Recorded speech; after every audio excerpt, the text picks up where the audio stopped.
रखा है 2x² plus 7x plus 3 is equal to 0। तो यहाँ पे सबसे पहले आपको a की वैल्यू कितनी दिख रही है 2, b की वैल्यू कितनी दिख रही है 7 और c की वैल्यू कितनी है 3 है। ओके, अब इनके टुकड़े करने हैं आपको, इसके स्प्लिटिंग मेथड से आपको इसके टुकड़े करने हैं।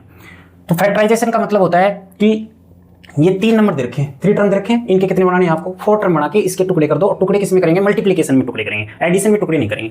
अब सबसे पहले आपको ये पता है कि ax² plus bx plus c is equal to 0, ये क्या थी अपनी क्वाड्रेटिक इक्वेशन थी।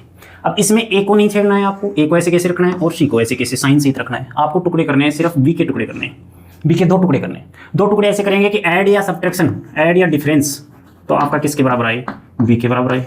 प्लस का भी है तो प्लस का है, माइनस का भी है तो माइनस का है। और उनका जो मल्टीप्लाई है वो मल्टीप्लाई किसके बराबर आना चाहिए, AC के बराबर आना चाहिए। AC प्लस का है, पॉजिटिव है तो पॉजिटिव आना चाहिए और नेगेटिव है तो नेगेटिव आना चाहिए। अब सबसे पहले मल्टीप्लाई देख करोगे आप, मल्टीप्लाई कितना है AC, A इंटू सी, तो A इंटू सी करेंगे 2 इंटू 3 कितना आया आपका 6 आया। किसका आया, कुछ भी साइन नहीं है तो क्या लगा देंगे प्लस का 6 आ गया। तो मल्टीप्लाई तो 6 आना चाहिए।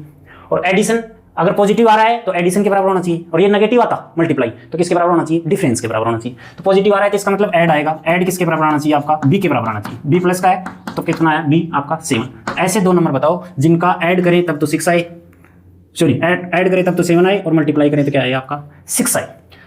तो 6 के क्या क्या टुकड़े हो जाएंगे बताओ, मल्टीप्लाई देखो 2 3 1 और 6, ये फैक्टर हो गए इसके 6 के आपके ये फैक्टर है 1 2 3 6। अब ऐसे 2 टुकड़े बताओ जिनका एडिशन करें तो 7 आ जाए और जिनको मल्टीप्लाई करें तो कितना आ जाए 6। तो 1 और 2 नहीं है, 2 और 3 भी नहीं है, 2 और 3 मल्टीप्लाई करेंगे तो 6 आ जाएगा, लेकिन ऐड करेंगे तो 5 ही आएगा। तो कौन कौन से लेंगे अपन, 1 और 6 लेंगे। तो इसमें क्या लिखेंगे, पहले 2x² ऐसे कैसे लिख देंगे, 7 के 2 टुकड़े कर देंगे अपन 1 और 6, और साथ में क्या लगा देंगे x लगा देंगे, या ऐसे भी लिख सकते हो 1 प्लस 6 और ये x और बाद का ऐसे कैसे इक्वल टू 0। ओके, क्या करना है, फर्स्ट वाला ऐसे कैसे, लास्ट वाला ऐसे कैसे, और जो x का कांस्टेंट कोफिशिएंट है उसके 2 टुकड़े करके एडिशन तो किसके बराबर आना चाहिए b के बराबर, और मल्टीप्लिकेशन किसके बराबर आना चाहिए AC के इक्वल आना चाहिए। अब इसके टुकड़े कर लो आप, 2x² ब्रैकेट ओपन करेंगे तो 1x को आप x भी लिख सकते हैं, उसके बाद में 6x और प्लस 3 इज इक्वल टू 0। पहले सबसे पहले 3 टर्म के कितने टर्म बनाने हैं आपको, 4 टर्म बनाने हैं। अब फर्स्ट वाले 2 में और लास्ट वाले 2 में क्या लेंगे अपन, कॉमन लेंगे। कॉमन क्या होता है, कॉमन का मतलब होता है आपका HCF, हाईएस्ट कॉमन फैक्टर। तो इन दोनों में देखो किसकी टेबल जा रही है, यहाँ 2 है, यहाँ क्या है 1, 1 और 2 का HCF निकालें, या ऐसे माने कि 1 और 2 में छोटे से नंबर की किसकी टेबल जाती है दोनों में, तो किसकी जाती है 1 की। बोलो ये सोचो। फिर वेरिएबल में आ जाएंगे, x और x² दोनों किससे डिवाइड हो रहे हैं, x से हो रहे हैं, तो 1x आपका क्या हो गया कॉमन। 1x को आप x भी लिख सकते हो, x कॉमन हो गया इन दोनों में। कॉमन का मतलब होता है डिवाइड करना, तो ये दोनों को डिवाइड करेंगे x से, तो 2x² को x से डिवाइड करेंगे क्या आया 2x, प्लस साइन है तो प्लस का प्लस आ गया।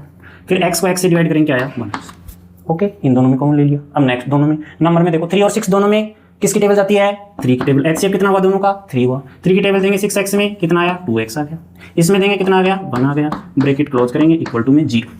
इसको साइन सहित लिखेंगे, इस 3 को साइन सहित लिखेंगे। देखो यहाँ x आया था, 1x भी लिख सकते थे, इसके कोई साइन लगाना जरूरी नहीं है, लेकिन यहाँ अगर आप साइन हटा दोगे तो ये पूरा किस में हो जाएगा, ये सारी मल्टीप्लाई में हो जाएंगे, जो कि क्या हो जाएगा आपका रॉन्ग हो जाएगा। तो यहाँ पे साइन सहित कॉमन लेना है आपको, प्लस का है तो प्लस का साइन लेना है, थोड़ी देर में नेगेटिव साइन भी कॉमन आएगा, वो कैसे आएगा वो बता दूंगा आपको। एक चीज और ध्यान रखना है आपको, इन दोनों में ये ब्रैकेट सेम आना चाहिए दोनों का।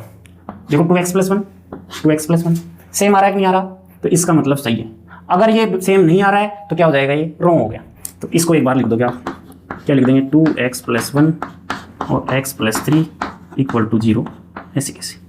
उसके बाद में एक ब्रैकेट ये हो गया, एक ब्रैकेट ये हो गया, 2 ब्रैकेट आ गया, बीच में कुछ नहीं लग रहा है तो क्या है मल्टीप्लाई। इसका मतलब अपने फैक्टर हो गए। मैंने क्या बोला था आपको, फैक्टर करना है, फैक्टर किसमें होना चाहिए मल्टीप्लाई में टुकड़े हो गए दोनों के। तो एक टुकड़ा ये हो गया, एक टुकड़ा ये हो गया, 2 टुकड़े हो गए, तो फैक्टराइजेशन हो गया इसका। अब इसके रूट निकालने हैं आपको, तो फैक्टराइजेशन के आगे रूट कैसे फाइंड करते हैं, देखो ये फैक्टराइजेशन हो गया इसका, फर्स्ट ये आ गया और सेकंड ये आ गया, दोनों को 0 के